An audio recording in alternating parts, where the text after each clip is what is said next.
Good morning all of you. आप सभी को नेक्स्ट टॉपिक पढ़ाने के लिए मैं फिर से अवेलेबल हुआ हूँ। तो आपका जो अगला टॉपिक होगा इंडियन इकोनॉमी का, जिसमें से आज हम लोग बजट पे डिस्कशन करने वाले हैं। और जो बजट डिस्कशन करने वाले हैं तो इसमें आपको बताना है कि बजट क्या होता है, कैसे सरकार बजट पेश करती है, क्या चीज़ें, इन चीज़ों के बारे में हम लोग डिस्कस आज करेंगे। आपकी जो नेशनल इनकम का टॉपिक था उसके अगला जो टॉपिक आपका आता है वो बजट। तो सबसे पहले अगर हम बात करें कि बजट की सिंपल डेफिनेशन क्या हो सकती है, यानी जो बजट है बजट की जो डेफिनेशन होगी सिंपल लैंग्वेज में, वो इनकम और एक्सपेंडिचर, इनकम और एक्सपेंडिचर, आय और व्यय, आय व्यय का जो हम विवरण देते हैं, आय और व्यय का जो विवरण देते हैं उसे हम क्या कहते हैं, बजट कहते हैं। इनकम और एक्सपेंडिचर यानी आय और व्यय का जो विवरण होता है उसको हम क्या कहते हैं, बजट। और ये विवरण कहां देते हो, संसद में देते हो। यानी अगर कभी कोई आपसे पूछता है कि बजट की जो सिंपल डेफिनेशन है वो डेफिनेशन क्या है, तो इनकम और एक्सपेंडिचर का जो डिस्ट्रीब्यूशन होता है उसे हम बोलते हैं बजट, यानी आय और व्यय का विवरण। तो इसका मतलब जैसे हम लोग काम करते हैं एक महीने जब हम लोग काम करते हैं तो अगले महीने जो सैलरी मिलती है उसी से हम अपने खर्च को डिक्लेयर करते हैं। जैसे इनकम होगी उसी हिसाब से हम खर्च को डिवाइड करें। तो अगर कोई भी पूछता है बजट की सिंपल डेफिनेशन बताए तो केवल 2 वर्डों में डेफिनेशन को बता सकते हैं, आय और व्यय का विवरण। क्लियर। अब आते हैं इसकी डेफिनेशन। तो इसकी जो डेफिनेशन होती है, एक वित्तीय वर्ष, एक वित्तीय वर्ष, एक वित्तीय वर्ष में आय व्यय का जो विवरण दिया जाता है, विवरण दिया जाता है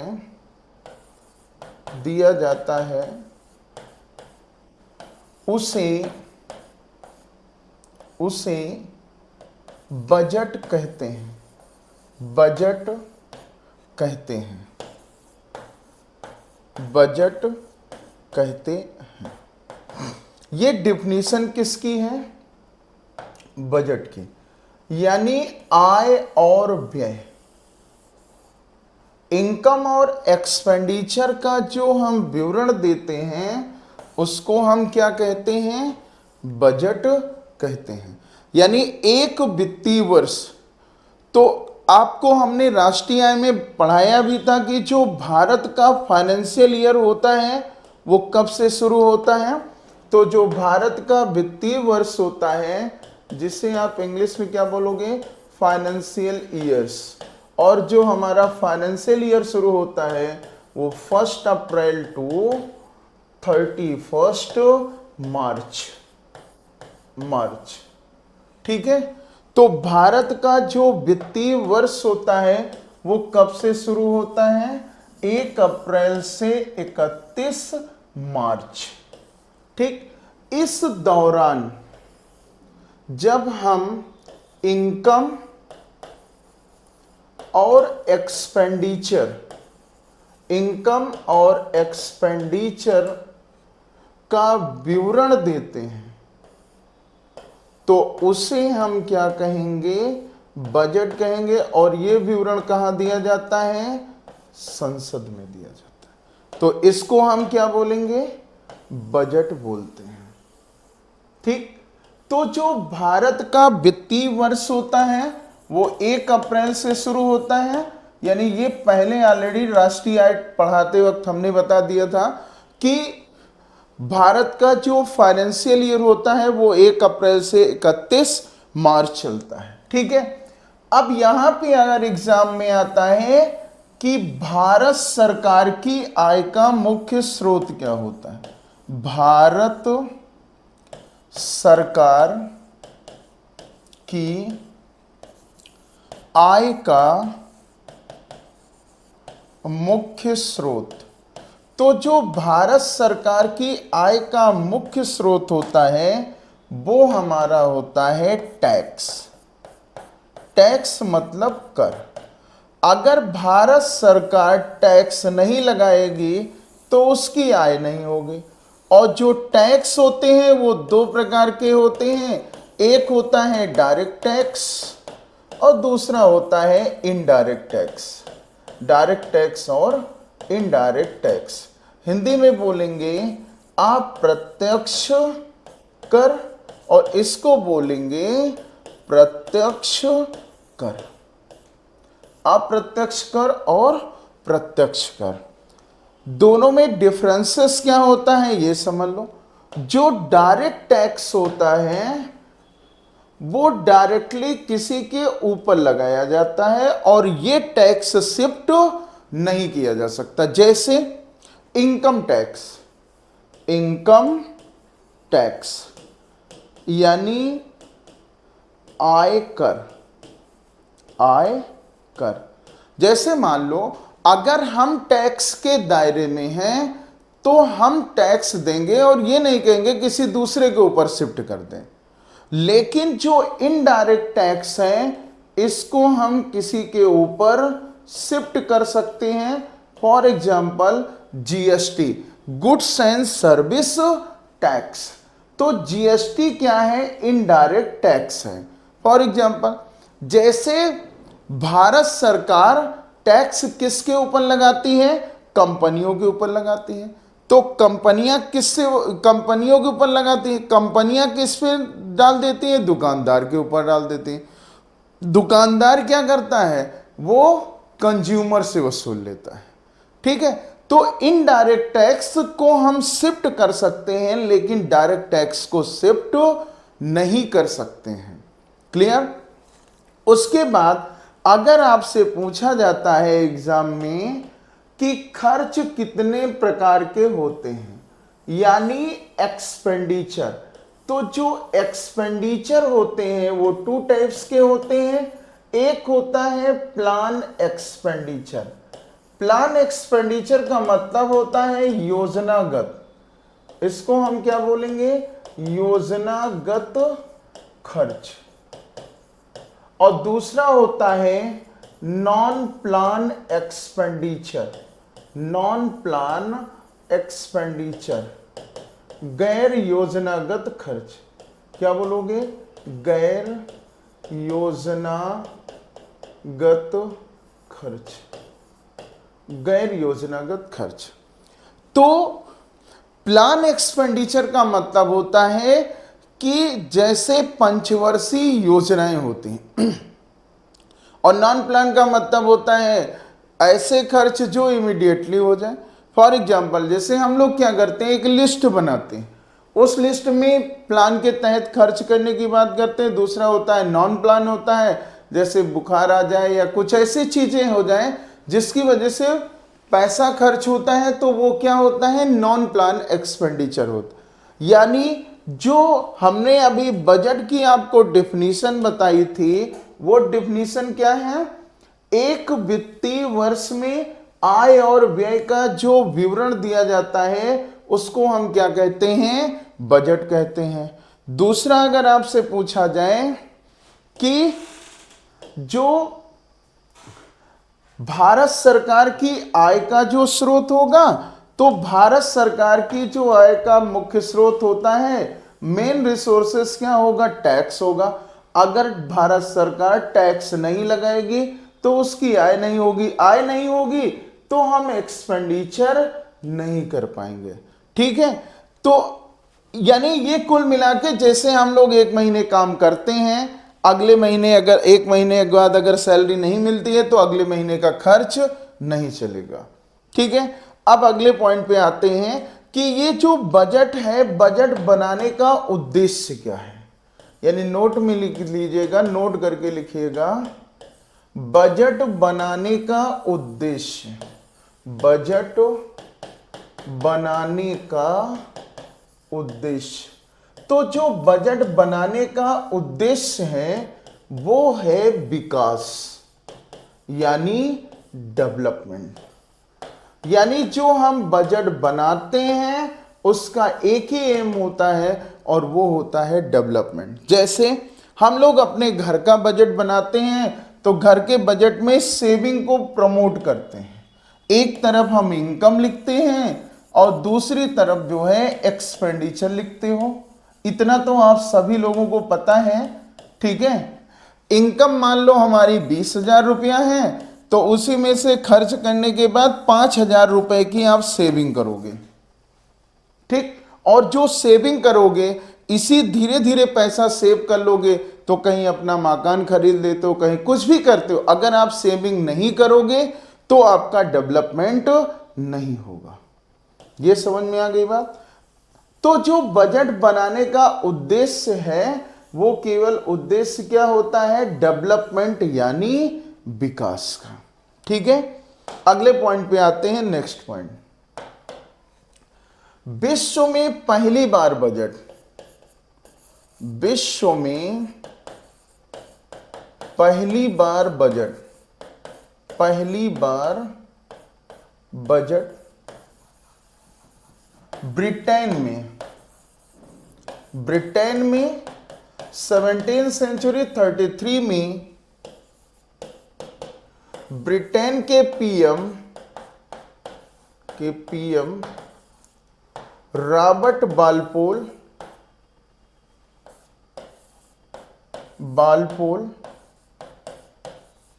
और वित्त मंत्री फिलिप ने, वित्त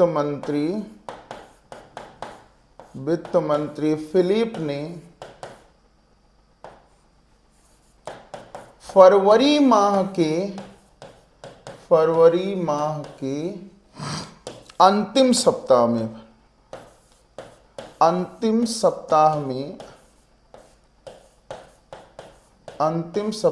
में बजट पेश किया, बजट पेश किया।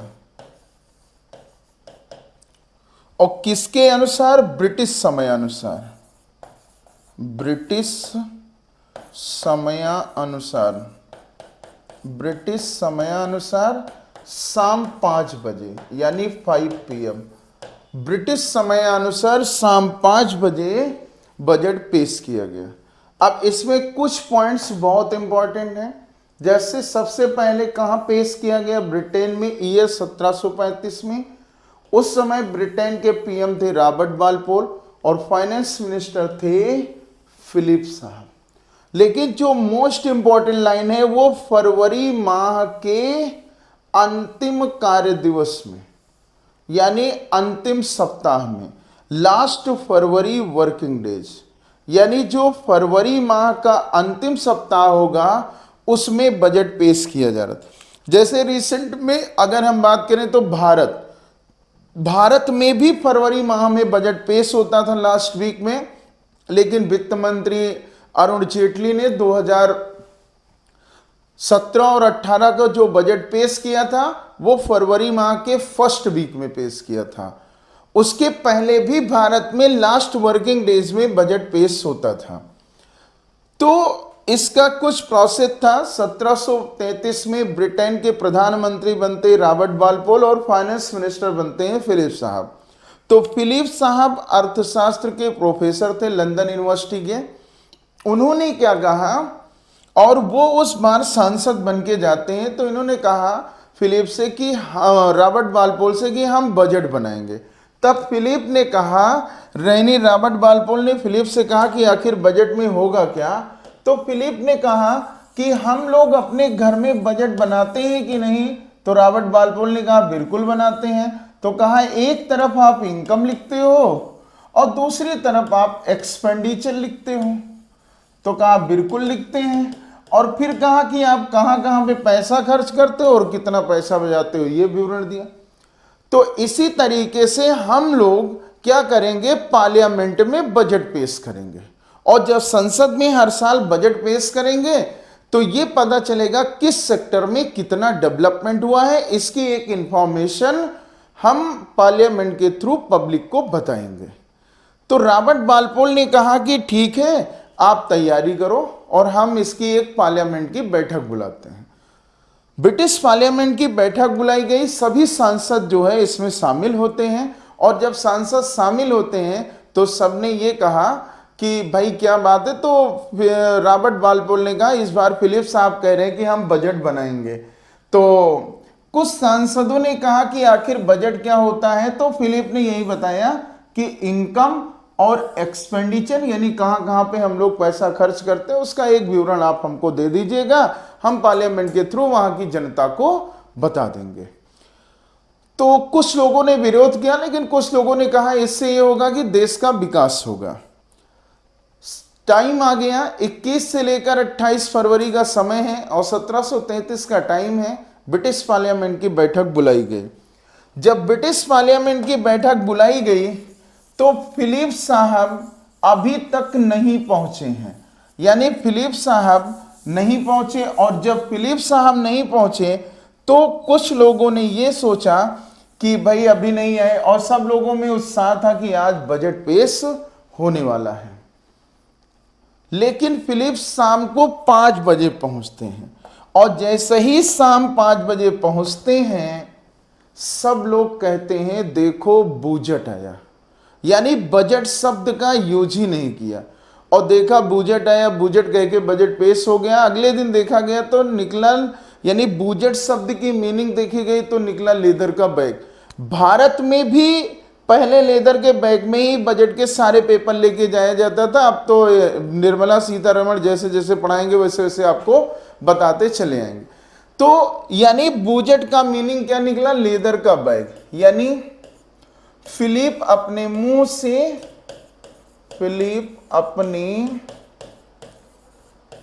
से बजट शब्द का प्रयोग नहीं किया, बजट शब्द का प्रयोग नहीं किए, बल्कि उसकी जगह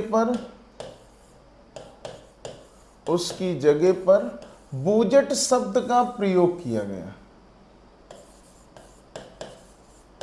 बजट शब्द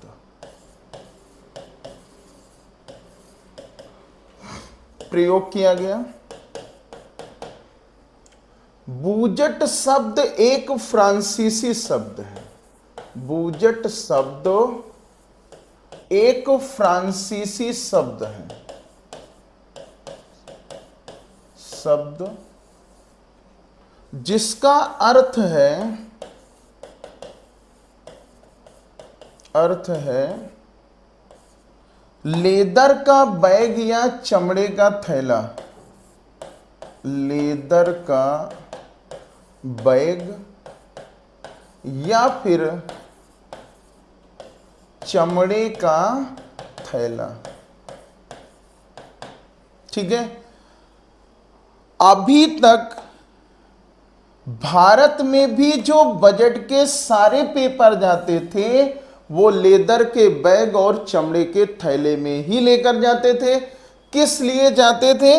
क्योंकि बजट शब्द की वजह से, यानी जो बजट शब्द है उसकी मीनिंग थी लेदर का बैग। इसीलिए विश्व के जितने भी वित्त मंत्री थे सब बजट के जो भी पेपर पार्लियामेंट में लेके जाएंगे वो लेदर के बैग में। लेकिन 2019 में निर्मला सीतारमण ने इसको चेंज कर दिया, तो अब तो चेंज हो गया क्योंकि आप किसी में भी ले जा सकते हैं। ठीक है। अगला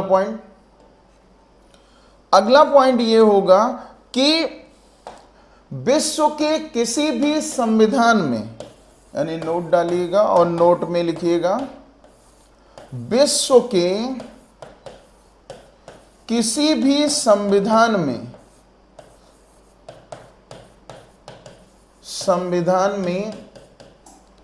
बजट शब्द का प्रयोग नहीं किया गया। बजट शब्द का प्रयोग नहीं किया गया, नहीं किया गया, बल्कि उसकी जगह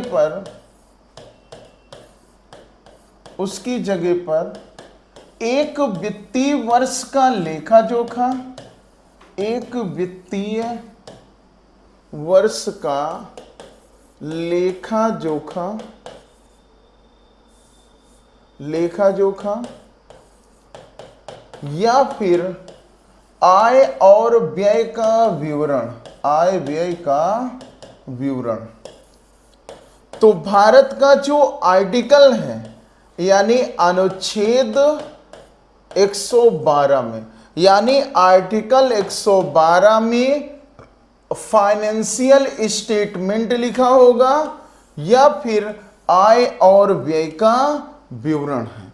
यदि अगर ब्रिटिश पार्लियामेंट में बजट शब्द यूज होता तो आर्टिकल 112 यानी अनुच्छेद 112 में हम बजट शब्द का इस्तेमाल करते, लेकिन बजट शब्द बोला गया इसलिए हम इसको संविधान में काउंट नहीं करते हैं। उसकी जगह पे एक फाइनेंशियल स्टेटमेंट लिखा होगा या फिर लिखा होगा आय और व्यय का विवरण आर्टिकल 112 में। इसीलिए जब आप लोग कॉन्स्टिट्यूशन पढ़ेंगे आर्टिकल 112 तो आर्टिकल 112 में बजट शब्द का उल्लेख ही नहीं है, उसकी जगह पे क्या होगा, आय और व्यय का विवरण। क्लियर। उसके बाद नोट में ही एक और पॉइंट आता है कि बजट, अगला पॉइंट होगा कि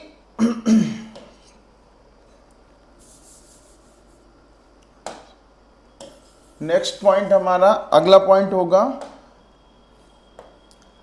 भारत में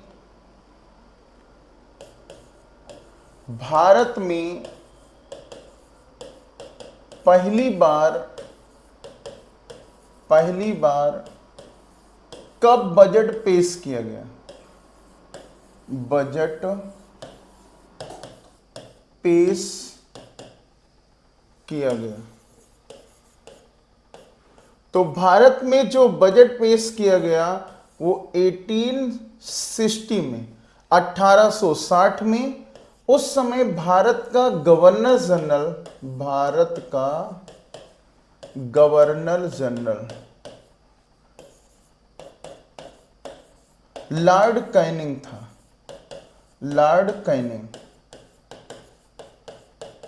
और इन्हीं के शासन काल में सर जेम्स विल्सन को भेजा जाता है, सर जेम्स विल्सन। यानी सर जेम्स विल्सन को इंडिया भेजा जाता है और 1860 में सर जेम्स विल्सन ने भारत में बजट पेश किया। यानी इसका मतलब भारत अंग्रेजों के जो गुलाम बनता है, भारत अंग्रेजों के गुलाम, तो अंग्रेजों के जो गुलाम बनता है वो 1857 के बाद यानी 1858 में। यानी भारत गुलाम कब होता है, इतिहास के तौर पर 1858 में। और आर्थिक रूप से जो भारत गुलाम होता है वो होता है 1860 में। यानी 1860 में आर्थिक रूप से गुलाम होता है, आर्थिक रूप से, यानी आर्थिक रूप से गुलाम जो बनता है वो 1860 में। लेकिन इतिहास के तौर पर, यानी अगर इतिहास के रूप में पूछा जाएगा तो इतिहास के रूप में भारत जो गुलाम बनता है वो 1858 यानी 57 की क्रांति के बाद। इसलिए अगर एग्जाम में आता है कि भारत में पहली बार बजट कब पेश किया गया तो 1860 में। और किसने पेश किया? सर जेम्स विल्सन ने। ठीक, उसके बाद अगले पॉइंट पे आते हैं। भारतीय संविधान में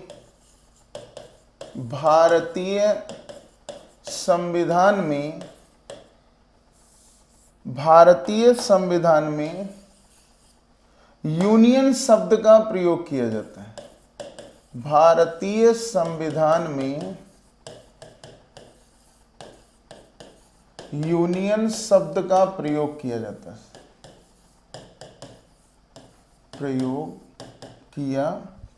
जाता है,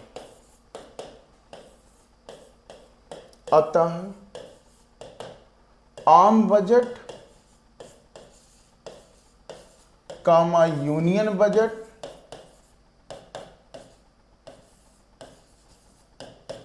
और कामा केंद्रीय बजट, ये तीनों एक हैं या अलग अलग हैं? तो ये तीनों क्या हैं? एक ही हैं। ये क्या होंगे? एक है। अब कहोगे कि संविधान यानी कहने का मतलब एक कैसे हैं? तो एक ऐसे हैं कि कॉन्स्टिट्यूशन में कौन सा शब्द यूज किया गया है? यूनियन शब्द।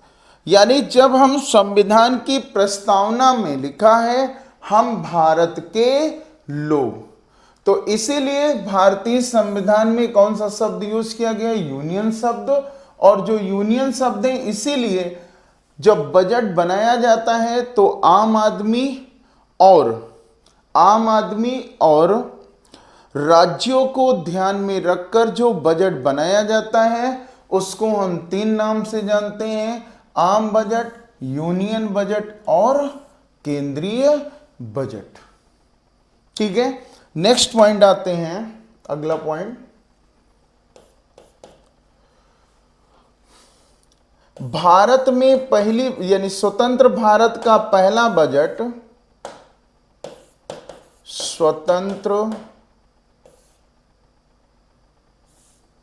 स्वतंत्र भारत का पहला बजट स्वतंत्र भारत का पहला बजट 26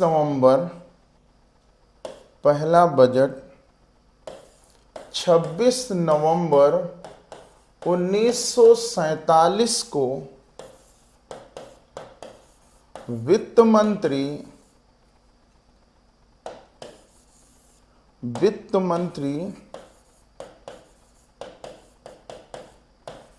षणमुखम चेट्टी शाम 5 बजे बजट पेश किया।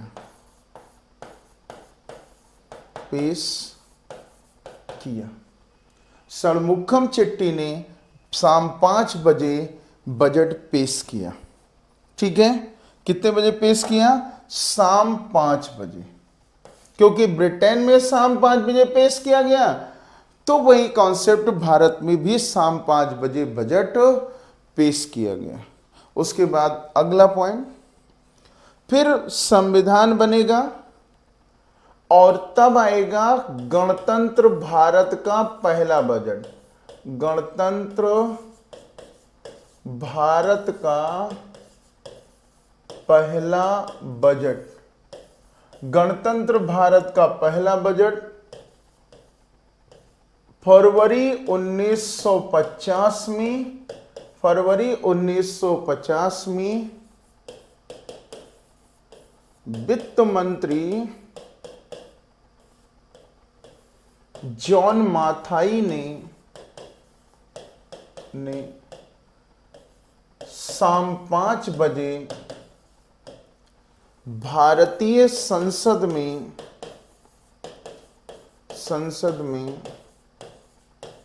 बजट पेश किया।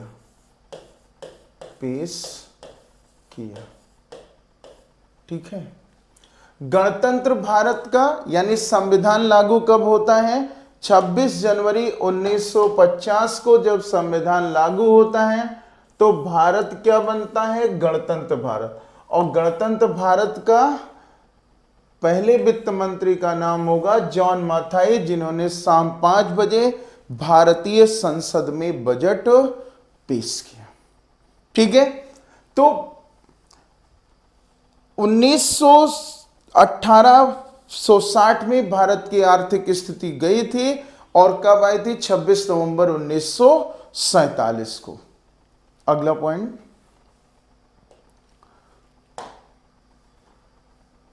जब भी बजट पेश होता है, बजट जब पेश होता है तो इसमें 2 बिल होते हैं। बजट पेश होता है तो इसमें कितने बिल होते हैं? 2 बिल होते हैं।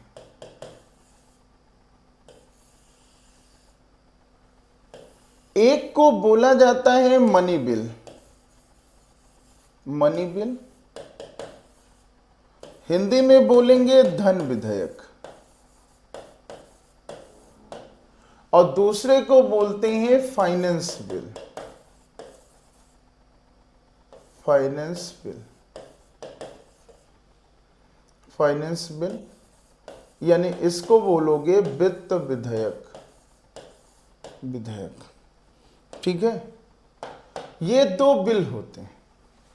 जो मनी बिल है इसके लिए अनुच्छेद यानी आर्टिकल 110 का प्रयोग होता है। फाइनेंस बिल के लिए अनुच्छेद 117 का प्रयोग होता है। जितने आर्टिकल आज होंगे वो सारे के सारे आर्टिकल हम बता देंगे अपने सब्जेक्ट के, यानी हमारे सब्जेक्ट के जो आर्टिकल हैं वो कौन कौन से आर्टिकल हैं। तो धन विधेयक को किस आर्टिकल में रखा गया है? 110 में। फाइनेंस बिल को किस आर्टिकल में रखा गया है? 117 में। जो अब निर्मला सीतारमण तो बजट पेश करके चली जाती हैं, तो संसद में कौन बताता है कि ये मनी बिल है या फाइनेंस बिल? तो जो लोकसभा का स्पीकर होगा, लोकसभा स्पीकर, यानी लोकसभा स्पीकर क्या करेगा? लोकसभा में बताएगा, लोकसभा में, कि ये मनी बिल है या फाइनेंस बिल है। और लोकसभा में जब बताएगा तो अगर लोकसभा पास कर देगी तो फिर ये बिल कहां आएगा? राज्यसभा में। और जब राज्यसभा, और राज्यसभा में कितने दिन तक रोक सकते हो? 14 दिन तक। चाहे वो फाइनेंस बिल हो और चाहे मनी बिल हो, उसको हम लोकसभा में, राज्यसभा में कितने दिन तक रोक सकते हैं? 14 दिन तक। उसके बाद वो पास हो जाएगा, और पास हो जाएगा तो राष्ट्रपति के पास आएगा, और फाइनली उस बिल को हम क्या कर देते हैं? पास कर देते हैं।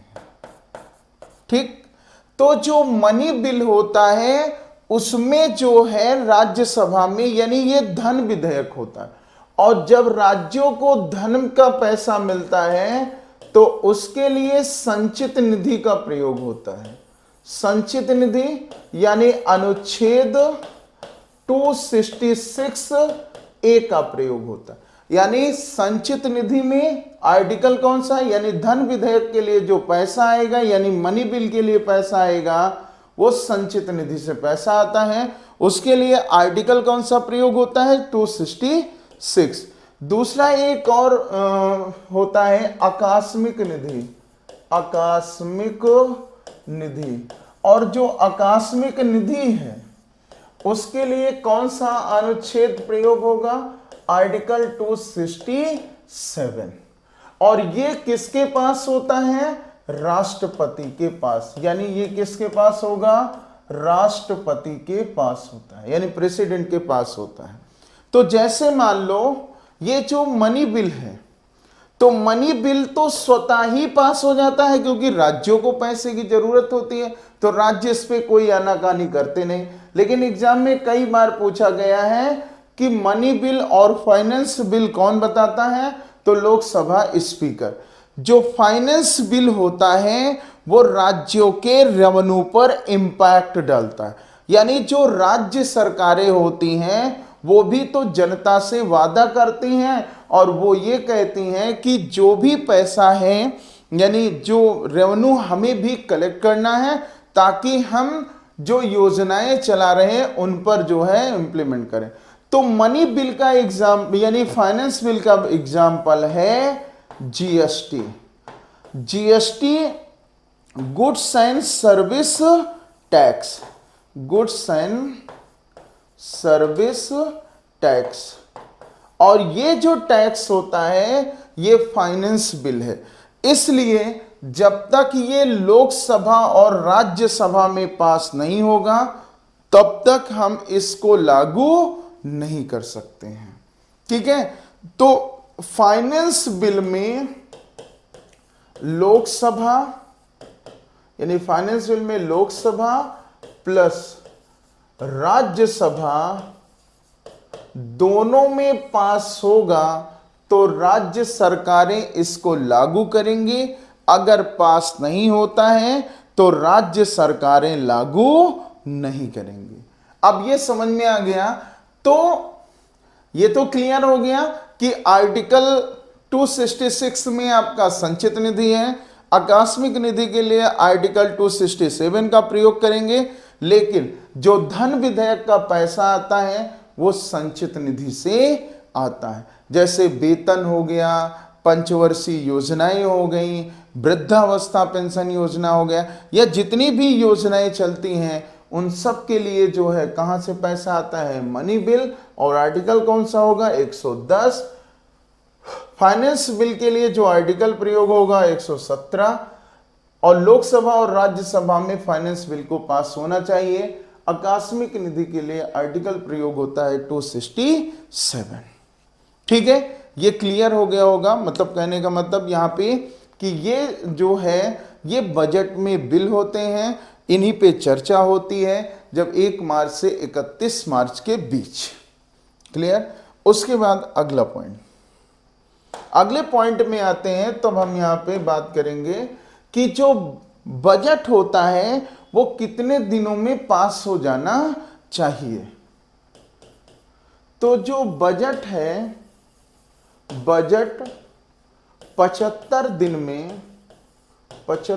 में पास हो जाना चाहिए, पास हो जाना चाहिए। 75 दिन में बजट को पास हो जाना चाहिए। एक वर्ष में कितने दिन होते हैं, 365 दिन होते हैं, और जो 365 दिन हैं उनमें से कितने दिन में बजट पास हो जाना चाहिए, 75 दिन में। जैसे अब इसको हम भारत पे इंप्लीमेंट कर लें, 1 से 7 फरवरी 2024 को बजट पेश किया गया, और ये कौन सा बजट था, अंतरिम बजट। अंतरिम बजट, जो अंतरिम बजट होता है वो महज 3 महीने के लिए होता है, 3 महीने के लिए। ठीक, अभी एनुअल बजट आ जाएगा, जुलाई में आ जाएगा। 3 महीने के लिए जो बजट पेश होता है उसको हम बोलते हैं अंतरिम बजट 2024 और 25। उसके बाद लोकसभा को अनिश्चित काल के लिए स्थगित कर देते हैं। फिर 1 मार्च से लेकर 31 मार्च, 1 मार्च से लेकर 31 मार्च के बीच बजट सत्र होता है। कौन सा सत्र होगा, बजट सत्र। और जो बजट सत्र होता है वो लोकसभा प्लस राज्यसभा दोनों में होता है। ठीक है, उसके बाद बिल पास होते हैं, यानी 1 मार्च से लेकर 31 मार्च को हम क्या करते हैं, बिल पास कराते हैं। और जो बिल पास हो जाएंगे उनको हमारा वित्तीय वर्ष कब से लागू होता है, वित्तीय वर्ष 1 अप्रैल से लागू करना है। ठीक है, तो जो बिल पास हो जाएंगे उनको लागू कर देंगे। तो 31 दिन तो ये निकल गए 75 में से। अब जब 75 में से 31 दिन निकल गए तो कितने दिन बचे? 44 दिन। ये 44 दिन के 2 सेशन होते हैं, 22 दिन के 2 सेशन होते हैं। पहला होता है मानसून सत्र, मानसून सत्र जो जून टू जुलाई होगा, जुलाई। जो बिल वहां नहीं पास कर पाए वो बिल हम यहां पास कराएंगे। उसके बाद फिर होता है शीतकालीन सत्र, और जो शीतकालीन सत्र है वो कब शुरू होता है? नवंबर टू दिसंबर, दिसंबर। ठीक है, अब पूरे 75 दिन यानी कंप्लीट हो गए। ठीक है, तो ये कहा जाता है कि 75 दिन में बजट पास हो जाना चाहिए। ठीक है, ये क्लियर हो गया। तो ये तो कंफर्म हो गया कि जो बजट के आर्टिकल हैं और बजट कितने दिन में पास हो जाना चाहिए, इसके बारे में हमने आपको यहां पर बता दिया। ठीक, सबसे जो इंपॉर्टेंट बात है, यहाँ पे जो आर्टिकल हैं वो सारे आर्टिकल आपके इंपॉर्टेंट हैं। और इन आर्टिकल से जैसे मान लो पूछ लेता है संचित निधि किस आर्टिकल में रखा गया, तो 266A में रखा गया है। आकस्मिक निधि 267 में रखा गया है। मनी बिल किस में रखा गया? 110 में रखा गया। फाइनेंस बिल किस में रखा गया? 112 में। आर्टिकल 112 में बजट शब्द का प्रयोग नहीं किया गया है, वहां पे आय और व्यय का विवरण दिया जाता है। लेकिन अगर मान लो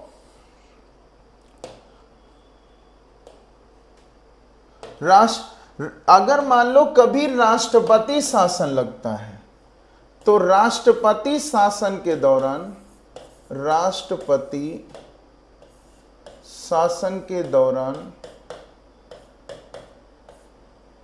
राष्ट्रपति शासन लग गया या इमरजेंसी लग गई, तो उस दौरान राष्ट्रपति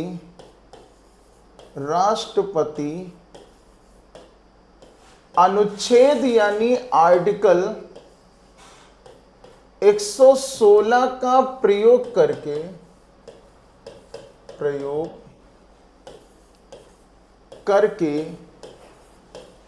लेखा अनुदान जारी करता है। लेखा अनुदान जारी करता है। ये कब कंडीशन होगी? जब राष्ट्रपति शासन लगा होगा यानी सरकार बर्खास्त होगी, तो राष्ट्रपति आर्टिकल 116 का प्रयोग करके क्या करेंगे? लेखा अनुदान जारी करेंगे। ठीक है, तो अब तो इतना समझ में आ गया कि बजट क्या होता है और बजट के बारे में क्या है। ठीक है, तो अगली क्लास में मिलेंगे और इसके आगे की चर्चा करेंगे।